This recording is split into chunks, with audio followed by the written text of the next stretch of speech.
Some breaking news coming in. Over the last 2 days, Jammu and Kashmir has been witnessing heavy rainfall. Schools have been shut in Kashmir as a precautionary measure, and the Jhelum River has been flowing above the danger level mark. People living around the area have been issued an alert, and relief and rescue teams are on standby. My colleague Mir Fareed now joining me on the phone line with more. Fareed, good morning. Take us through all the latest. Well, morning. Actually, it is a grim situation. There's no doubt about it. It is building up, and there have been incessant that have lashed to the Kashmir Valley from the last 2 days. And today, staring at a flood-like situation. In fact, there's already a flood situation in South Kashmir areas. Yesterday, initially, they sounded a flood alert declaration as South Kashmir is concerned. Anantnag, Shopian, Kulgam affected.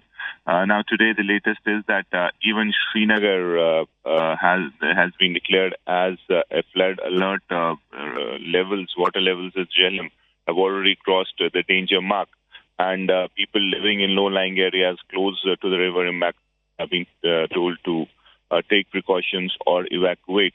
Now, the situation is no different from what happened in 2014, where in September we had devastating floods that badly impacted life. In fact, people whose houses were damaged and people had to be rehabilitated, moved out, and we know the scenes at that time. But since it seems nothing has changed on the ground. Hundreds of crores of rupees that came from the center. Locally also there were claims that several steps have been taken, including dredging of rivers, also as far as illegal constructions around these embankments are concerned. Several steps were supposedly taken, but on the ground nothing has happened. So that tells you about is a reflection on the previous government and how it failed. There were allegations of corruption in this as well. And now we are staring at yet another 2014 situation. So people have to be held accountable. Right now, though the governor's administration, what they're trying to do is they're trying to put men and machinery at service, keep people on standby, and try to help out people. We know this is a very grim and tough situation. If there are more rains, you can have these embankments which are already under a lot of pressure because of high water levels.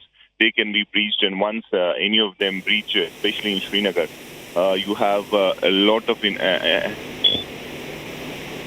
Right, Fareed, we'll try and get back to him in just a moment, but that's the update that we're getting in right now. A very grim situation as the Jhelum River, remember, has crossed the danger mark, and a flood alert has been issued in Anantnag and Kulgam.